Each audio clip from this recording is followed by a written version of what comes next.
Bonjour et bienvenue sur Actions et Dividendes. Alors aujourd'hui, on va s'intéresser à une entreprise qui a fait parler d'elle la semaine dernière, Eutelsat. Alors Eutelsat, moins 30%. Donc son cours de bourse a bien dégringolé comme on va pouvoir le voir. Et donc on va se poser la question comme d'habitude, là est-ce qu'il faut vendre ou renforcer? Je ne vais pas parler d'acheter. Pourquoi? En fait, Eutelsat, c'est une société qui est déjà assez présente dans les PEA, parce que c'est une société qui bichonne bien ses actionnaires avec des dividendes qui sont toujours autour de 8, 9, 10%. Donc aujourd'hui, pas mal d'entre vous peut-être ont déjà cette entreprise dans leur PEA. Et donc la question va plutôt être est-ce qu'il faut vendre vu la chute, sauf qui peut, ou bien est-ce qu'il faut renforcer, parce que ça peut être une opportunité. Là, on va être sur des rendements qui vont être de l'ordre de 12% là au prix de l'action actuelle. Et en même temps, voilà, faut vraiment se poser la question parce que quand on s'achute comme ça, faut savoir si on risque pas mettre ses billes dans un bateau qui coule. Voilà. Il y aurait une alternative, hein, je m'y vendre renforcer, ça peut être aussi de ne rien faire et d'attendre. Alors on va détailler tout ça. On vient sur les bases, l'évolution du cours de bourse. Donc on voit que j'ai pris sur la dernière semaine, là, donc semaine dernière. On était sur un prix de l'action un peu en dessous de 11 euros, entre 10,50 et 11, on va dire. Et puis la dégringolée des semaines dernières, on est descendu à 7 euros. Voilà. Donc on a touché un plancher là, à 7 euros le 26. Et puis ça a rebondi un petit peu vendredi, voilà, autour de 7,50. Et c'est à peu près ce qu'on a aujourd'hui, donc lundi 1er août, on est aussi sur du 7,50. Voilà. Donc une belle chute, voilà. Et pourquoi cette chute? Eh bien, parce qu'il y a eu une annonce qui est que Eutelsat se proposait de racheter, ou d'acheter plutôt, la société OneWeb. Voilà. Alors le marché n'a pas forcément très bien réagi. Alors pour différentes raisons, donc on va les regarder. Revenons aussi sur nos bases. Qu'est-ce que c'est que cette action? Comme je vous disais, on voit que pour 2021, on a un dividende qui est prévu à 93 centimes par action. Donc, alors, un rendement de 10,85, mais ça, c'est avec l'action à 7,40 €, là, comme je vous ai montré tout à l'heure. Donc, en fait, avec l'action autour de 10 euros, c'était un peu moins que cela. Mais voilà, on était quand même autour des 9%. Donc, avec une prévision qui était estimée en 2022 et 2023 à un dividende qui allait progresser gentiment, voilà. Donc des rendements aussi qui allaient progresser gentiment autour des 9-10%. Alors tout ça c'est intéressant en termes d'intérêt pour le PEA, hein, puisque nous on va chercher des actions qui sont effectivement autour de 8, 9, 10%, plus si possible. Pourtant, Eutelsat n'a pas toujours eu bonne presse, enfin pas toujours bonne presse auprès d'un certain nombre de conseillers en investissement, et pour de bonnes raisons. Voilà. La principale étant que, comme on peut voir sur ce tableau, le bénéfice net par action 0,93, le dividende net par action 0,93, ce qui veut dire que Eutelsat redistribue la totalité de ses bénéfices sous forme de dividendes pour 2021. On voit que pour 2022, c'était à peu près pareil, 1,05 de bénéfices estimés, 0,95 de dividendes versés. Et pour 2023, on tablait sur 1 euro net de bénéfices par action pour une rétribution en dividende de 0,96. Ce qui veut dire que si on analyse cette entreprise, elle vit plutôt sur ses acquis. Voilà, c'est-à-dire qu'il n'y a pas beaucoup d'investissement, en tout cas la part qui est réservée à l'investissement, elle est assez faible. Et pour un secteur qui est quand même assez compétitif, alors bon, le Starlink qui se développe, donc tout ce qui va être satellite, etc., sachant que c'est quand même des gros investissements, on ne peut pas forcément se permettre de prendre du retard par rapport à l'évolution de la technologie. Donc une société qui est dans ce domaine-là, euh, qui n'a pas forcément dans ses projets d'investir pour suivre l'évolution de la technologie, hein, forcément, de la compétitivité, on peut se poser la question. Voilà. Et effectivement, si vous cherchez un peu plus loin, vous pourrez creuser, vous verrez que le chiffre d'affaires a tendance à décroître, alors gentiment, hein, c'est pas des chutes brutales, mais voilà, autour de, on était à 1,2 milliard, 1 milliard 100. Enfin, tout ça, ça diminue gentiment.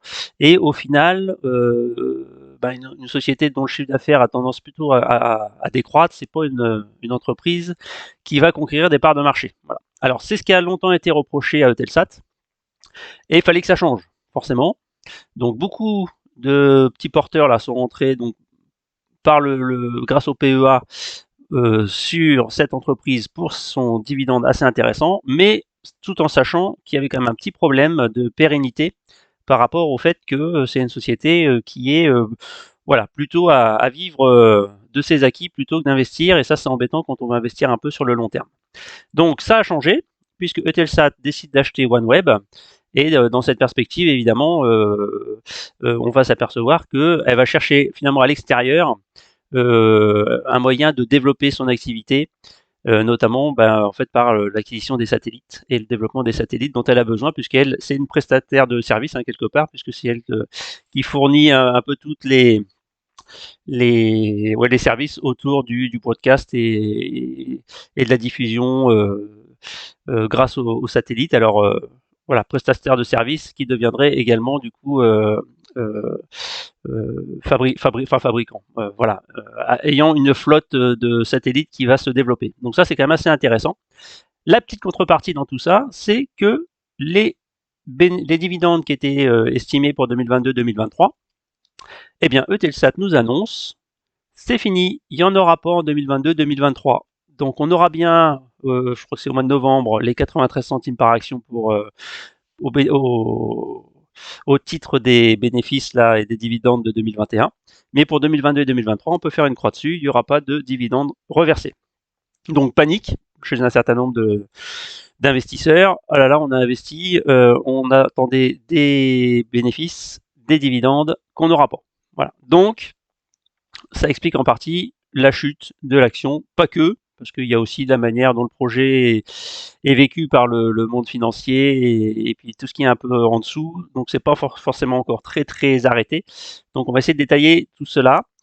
Mais voilà, on peut pas la fois reprocher à la société de dire j'arrête de vous donner des dividendes parce que j'investis et en même temps lui dire de toute façon on s'en va parce que vous investissez au lieu de donner des dividendes. Voilà. Alors on va essayer d'être un peu plus posé et de voir les choses un peu calmement. Alors, donc, je vous l'ai déjà dit, donc là, j'ai repris en fait le communiqué de presse de la société, donc daté du 26 juillet. Alors, c'est le communiqué de presse de Telsat, hein, donc forcément, ils vont tourner les choses plutôt à leur avantage hein, pour dire que ce projet est absolument formidable.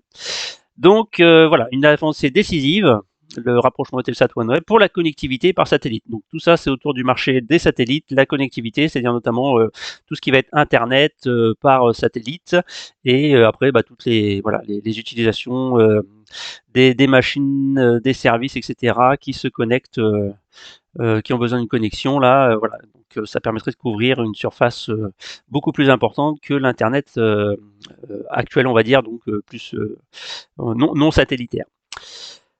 Alors, donc Eutelsat et les actionnaires clés de OneWeb signent un protocole d'accord en vue d'un rapprochement. Ok, donc c'est une opération par échange d'actions. Très bien. Donc chacun, Eutelsat et OneWeb, détiendront chacun 50% du capital social d'Eutelsat. Et donc ça, c'est intéressant. Donc là, c'est l'entité combinée aura une position unique pour répondre aux besoins du marché mondial de la connectivité en croissance rapide. Donc là, il nous résume, hein, c'est un marché en croissance rapide. Donc ça, c'est plutôt intéressant parce nous, on cherche des marchés en croissance. Et une position unique. Donc en fait, c'est un guichet unique qui permet à la fois de satisfaire les clients aussi bien au niveau du service, puisque ça, c'était le métier de Telsat. Et également avoir la mainmise sur la flotte de satellites, quoi. Voilà. Alors, si on poursuit, donc c'est une opportunité de marché considérable, hein, ça on l'a bien compris. C'est estimé autour de 16 milliards de dollars d'ici à 2030. Voilà, donc je ne sais pas si ça vous dit grand-chose, hein, on part de marché, mais bon, voilà, globalement, on pense que c'est un marché qui va bien se développer avec de l'argent quand même en milliards de dollars. Voilà, ça c'est des perspectives. Est-ce que ça va prendre? Est-ce que c'est pas un peu cher de faire de l'internet par satellite? Voilà, donc tout ça c'est des questions qu'il faudra se poser. On n'aura pas nous forcément la réponse aujourd'hui. Donc voilà, un peu d'attentisme peut-être par rapport à ça, des marchés qui ont l'air mirobolants, c'est super. Maintenant, est-ce qu'ils se réaliseront? Peut-être, peut-être pas à cette hauteur-là. Enfin bref, donc il y a encore pas mal de questions à se poser sur ce sujet. Donc le rapprochement puissant qui change la donne dans le secteur, hein, donc c'est quand même pas rien. Les activités d'Eutelsat et OneWeb sont très complémentaires, donc on a vu effectivement c'est pas un doublon en fait, il y a pas d'activité vraiment en doublon, c'est plutôt de la complémentarité. Donc ça c'est plutôt intéressant, ça permet d'avoir des synergies et notamment voilà d'avoir une solution de guichet unique pour les clients qui bénéficieront d'une offre unique et d'une expérience utilisateur optimale, donc ça c'est vraiment extraordinaire. Mais la solution de guichet unique c'est quand même pas mal voilà intéressant. Voilà, dans une activité, si vous pouvez avoir aussi bien l'amont que l'aval, ça peut être une force. Donc Eutelsat avait pas l'amont, on lui reprochait de ne pas investir pour justement développer ses capacités. Voilà, c'est fait, enfin en tout cas c'est en perspective grâce à l'achat de OneWeb. Donc ça c'est plutôt un bon point par rapport à ce qu'attendait le marché. Alors bon, il est un peu long le communiqué de presse, je vous fais pas toute la lecture, vous arrêterez, vous mettrez en pause si vous voulez avoir le détail. Mais bon, globalement, voilà, une avancée créatrice de valeur vers une croissance robuste et rentable. Donc c'est ce qu'on cherche. Le Telsat, on pensait qu'il voilà, il n'avait pas une croissance tellement robuste et puis de moins en moins rentable parce qu'il vivait un peu sur ses acquis. Donc là, voilà, il renverse la donne et voilà, il espère un chiffre d'affaires qui devrait croître à un trou annuel moyen de l'ordre de 2 chiffres au cours des 10 prochaines années. Voilà. Donc ça, c'est intéressant. Ça nous montre des perspectives d'investissement rentables à long terme pour cette société. Et des investissements qui ne sont pas négligeables. Donc ça va être le pendant. Hein. C'est entre 725 et 875 millions d'euros par an d'investissement. Donc de 2023-24 jusqu'à 2029-2030. Donc c'est quand même sur un petit paquet d'années. Et ça peut faire un peu peur parce qu'on se dit, du coup, c'est quand même pas mal d'argent à mettre sur la table. Peut-être que du coup les bénéfices risquent de partir plus dans l'investissement que pour avoir des versements de dividendes pour les actionnaires. Voilà. Alors bon, c'est ce qu'on reprochait à Eutelsat, hein, c'était justement pas mettre d'investissement et tout donner à ses actionnaires. Là, ça renverse la tendance, mais dans l'idée quand même que si les 2 prochains, comme on voit ici, Eutelsat suspendra temporairement son dividende.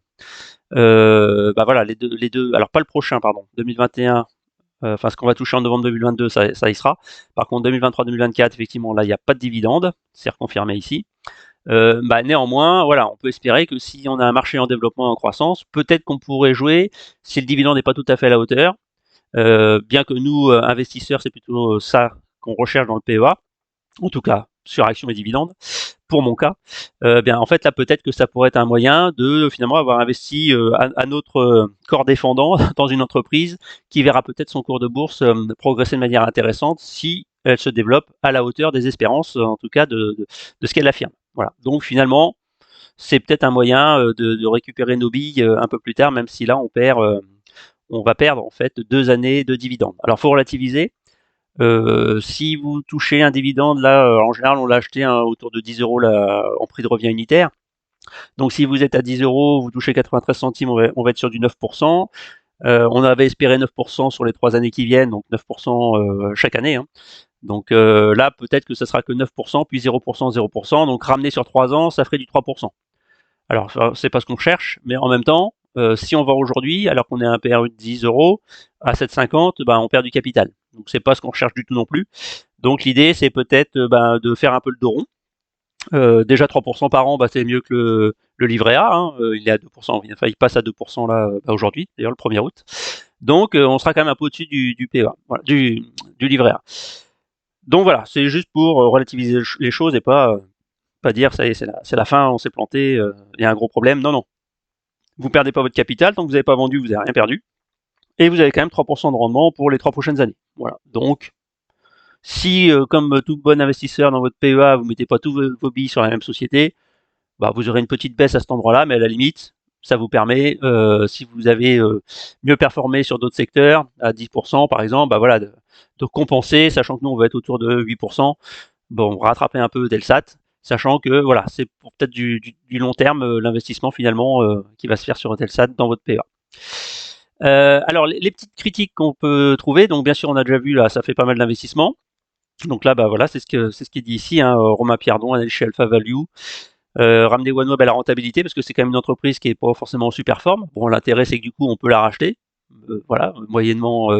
Alors un prix d'achat, je ne serais pas capable moi de le juger, mais bah voilà, je pense qu'on peut espérer qu'ils l'ont acheté à un niveau intéressant, sachant que sa santé n'était pas au super top. Voilà. Donc rentabilité, pour y retourner, nécessitera de lourds investissements et plusieurs années de patience. Donc ça, on a bien compris, hein, je vous l'ai déjà dit, c'est des gros investissements, il va falloir attendre un peu, mais à la limite, c'est ça les projets industriels. Hein. Ça, tout se fait pas du jour au lendemain, et peut-être qu'on retirera nos billes un peu plus tard avec un prix de l'action qui va monter. Et si on s'aperçoit que finalement le dividende qui est versé à ce moment-là est plus au niveau qu'on espérait, bah, rien n'empêchera de faire une plus-value en vendant vos actions et en investissant sur des sociétés qui ont une gestion qui leur permet de fournir des dividendes un peu plus élevés. Donc voilà, donc la logique de la transaction semble être l'utilisation de la robuste trésorerie de Telsat, donc ça on a bien compris, hein, Telsat ils font pas mal d'argent, donc pas mal de bénéfices qui remettaient tout en dividendes. Donc Telsat arrive avec de la trésorerie, donc ça c'est intéressant pour OneWeb, du coup qui va pouvoir réaliser ses investissements et fournir du coup la croissance nécessaire puisqu'ils vont augmenter la flotte de satellites, donc améliorer en fait la capacité de l'entreprise ainsi constituée à répondre aux besoins de ses clients. Voilà. Mais au prix d'une forte intensité capitalistique. Hein, voilà, il le ressouligne ici. On a bien compris qu'un satellite, ça coûte un peu d'argent, donc voilà. Ce qui est aussi une question, c'est-à-dire c'est un marché, c'est pas quelques dizaines d'euros. Hein. On ne fabrique pas des boîtes d'allumettes. À chaque fois que vous lancez un satellite, c'est des millions d'euros. Donc effectivement, bah voilà, est-ce que quand on vous en mettez 400, 500, 600, 1000 en orbite, alors c'est plutôt des orbites basses, hein, voilà, c'est quand même, faut avoir les reins solides. Et puis il y a intérêt à ce que le marché derrière y suive. Bon, alors Telsat a une certaine expérience par rapport à ce marché-là. En même temps, bah, il y a de la concurrence, voilà, donc Starlink notamment américain. Voilà, faut qu'il laisse de la place aux autres. Est-ce qu'il y aura de la place? Est-ce que au niveau européen, il va y avoir du soutien? Donc ça, c'est ce qui va se poser comme question, parce que finalement là, il y a quand même un petit enjeu stratégique. Et j'ai retrouvé une petite interview de Thierry Breton. Alors ça remonte, je vous mettrai la date tout à l'heure, qui dit Thierry Breton pas intéressé. Ah, bah alors du coup, c'est embêtant. Le commissaire européen au marché intérieur affirmait que l'UE devait disposer de sa propre constellation de satellites pour mettre en place un accès Internet haut débit, donc ça super. Il entend proposer rapidement ce projet, bon, nickel, de manière à ce que ce système soit opérationnel dans la décennie qui vient. Bon, bah, on y est. Il estime à 16 milliards d'euros les besoins en la matière, très bien, d'où des négociations serrées, etc. etc. L'Europe opère déjà un système de géolocalisation, on sait ça. Cette déclaration fait suite à l'abandon de la piste OneWeb par l'Union européenne. Ah mince, nous avons regardé le dossier, y compris dans son volet technique, dans toute faillite, parce que OneWeb n'était pas en forme. Il n'y a sans doute pas qu'une seule raison. Il nous est apparu très vite que OneWeb ne pouvait répondre à nos ambitions de connectivité et d'autonomie stratégique, a mentionné Thierry Breton au Figaro. Aïe aïe aïe. Bon, alors qu'est-ce qui se passe là? Alors on regarde, en fait, OneWeb repris par les Britanniques, l'Union européenne a refusé le dossier. Ah, alors ça c'était quand? 6 juillet 2020. Donc c'était il y a quasiment 2 ans jour pour jour. Voilà, la petite guéguerre, les Anglais, l'Union européenne, donc suite au Brexit. Voilà, bah, c'est exactement ce qui est dit là. Hein. Pour Londres, dans un contexte post-Brexit, cette opération est une manière de se repositionner dans la course à l'espace. Et bah, Thierry Breton, lui, il dit que bon, voilà, OneWeb, il correspondait pas à ce qu'attend l'Union européenne. Alors aujourd'hui, il se passe quoi? Ben, Eutelsat se rapproche de OneWeb. Eutelsat, alors il y a plusieurs actionnaires. On va dire que la BPI, la Banque d'investissement française, elle est dedans. De l'autre côté, OneWeb, c'est le gouvernement britannique. Donc ça, c'est intéressant. Hein. On n'est plus dans l'Union européenne au sensu stricto. Et donc, on a quand même les deux États, britanniques et français, qui vont se faire face. Alors, faire face, on peut espérer que ça va bien travailler ensemble. Mais enfin, bon, déjà, ça, c'est une petite indication qui, moi, m'inquiète un peu. Voilà, donc, à voir. Hein. Mais pourquoi pas, si l'Union européenne et les Britanniques, avec tout ce qui se passe, alors l'Ukraine et compagnie, se disent bah maintenant arrêtons les bêtises et puis travaillons ensemble, peut-être que ça peut être un bel outil de développement et de rapprochement de la partie occidentale de l'Europe, on va dire. Voilà, donc il y a peut-être des choses à creuser de ce côté-là. Mais comme vous le comprenez, c'est pas ficelé. Hein, c'est en cours de négociation, il y a une offre qui est faite. Maintenant, il va falloir que derrière, l'aspect technique, technologique se mette en place, et puis également l'aspect politique. Donc vous avez bien compris. Alors dans les actionnaires, hein, chez Eutelsat, vous avez aussi, alors on va avoir un Indien, vous avez des Chinois, donc il y a tout un petit monde, et puis il y a quand même une grosse partie du capital qui est détenue par des petits porteurs. Donc il faut aussi qu'ils acceptent de vendre leurs actions. Alors le fait que là la bourse est bien chutée, est-ce qu'il y en a pas qui vont aussi paniquer et dire oula à 7 euros, moi je me dégage de tout ça parce que en plus j'aurais pu mes dividendes. Donc bon, tout ça, c'est peut-être un moyen aussi de récupérer des actions à pas très cher. Donc prudence, ne vous précipitez pas dans la vente, ça vous fait perdre du capital tout de suite, ça serait peut-être un peu bête. Alors surtout si on regarde un peu les chefs exécutifs, donc la CEO directrice générale de Eutelsat. Voilà, on a ici en fait une déclaration d'opération. Donc détail de la transaction, vous voyez que donc la directrice, elle a acheté au prix unitaire de 7,30 € pour un volume de 20 000 actions. Voilà, et ça c'était quand? C'était le 27 juillet. Donc la chute, elle n'a pas été négative pour tout le monde, puisque vous voyez que là, la directrice, hop, directrice générale, présidente, elle récupère 20 000 actions à 7,30 € l'action. Donc par rapport aux 10 € que ça coûtait quelques semaines auparavant, 30% de plus-value, c'est quand même intéressant. Enfin, de plus-value, en tout cas d'achat, enfin vous m'avez compris. Et puis c'est pas la seule. Donc on regarde aussi ici, directrice alors, de Telsat Communication. Elle, alors elle l'a eu un peu moins bien à 7,39, 7,395, pour un peu moins, bon c'est normal, elle a sûrement un peu moins d'argent, 3225 actions. Voilà. Donc on va dire que ceux qui ont un peu d'argent à mettre et qui sont un peu dans les décideurs de l'entreprise, là, ou en tout cas à des postes un peu importants, ils n'ont pas hésité à rentrer, ou enfin à rentrer, j'allais dire au capital, c'est peut-être pas le terme, mais en tout cas à bien se renforcer à ce niveau-là. Alors nous, parce que, d'accord, les moins 30%, on vend ou on renforce, ou on fait quoi? Alors moi je dis clairement, aujourd'hui vendre, ce serait une bêtise, parce qu'au mois de novembre, vous avez 93 centimes qui tombent. Si vous l'avez acheté autour de 10 €, vous comprenez vite que vous avez un rendement de 9% qui vous passerait sous le nez si vous vendez maintenant, avec en plus une moins-value de 30%.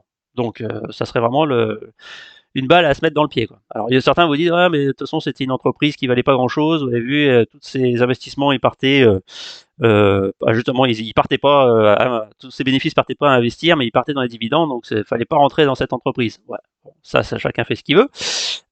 Tant que ça tournait bien comme ça, pourquoi pas, et on espérait effectivement que Telsat allait réagir et allait se mettre un peu peut-être à changer son business plan pour essayer d'avoir quelque chose qui tienne un peu plus la route. Donc aujourd'hui c'est fait, enfin en tout cas c'est en cours. Est-ce que c'est à nous maintenant de paniquer et de dire ce qu'on voulait qu'ils fassent, ils le font, donc maintenant on s'en va? Bah, peut-être pas. Donc vous avez bien compris, moi aujourd'hui je vends pas, j'attends au moins le mois de novembre, je touche mes dividendes. Voilà. Et après, bah, on avise. Est-ce que le projet se fait ou se fait pas? D'ici novembre, on y verra un peu plus clair. Et puis on verra aussi le cours de l'action, comment ça évolue. Si ça se fait pas, ça va à nouveau retomber peut-être dans ses travers de plus pouvoir pas investir comme il faut, etc. Donc pour moi c'est trop tôt pour vendre, on verra. Allez, dans 4-5 mois où on en sera. Faut-il renforcer? Alors ça c'est pareil, renforcer, effectivement, à 7,50 € l'action aujourd'hui, on peut se dire ça peut être intéressant. Maintenant vous avez compris que le projet sur le papier il a l'air de tenir la route, mais entre du papier et la réalité, sachant que là-dedans il y a aussi du politique qui va s'en mêler, bon, voilà, ça peut faire réfléchir. C'est-à-dire qu'aujourd'hui, est-ce que j'ai intérêt à renforcer dans cette entreprise-là, qui va pas me donner de dividendes pour les 2 prochaines années, alors que j'ai aujourd'hui sur le marché, vu l'état de la bourse, des entreprises qui peuvent me fournir facilement du 10% avec un risque beaucoup moins important parce que j'ai déjà une vision de leur marché. Voilà. Donc à mon avis, personnellement moi, je ne me renforce pas. J'ai une quarantaine d'actions, je les garde. Peut-être que dans 3-4 ans, j'aurais bien fait de les garder ou peut-être pas. Voilà. Mais pour l'instant, c'est pas une grosse ligne dans mon. Enfin, c'est une ligne quand même pas tout à fait négligeable, mais c'est pas la plus grosse. Voilà, c'est pas ce qui pèse le plus. Et moi, je suis prêt à prendre le petit risque, qui est d'abord toucher mes dividendes et voir comment ça évolue, sachant que le projet peut être beau. Voilà. Et en même temps, à un moment, il faut un peu soutenir. Et plutôt, du coup, essayer de renforcer dans d'autres entreprises qui, elles, vont m'assurer, là, aujourd'hui, on peut faire du 10-12% sur certaines entreprises. Hein.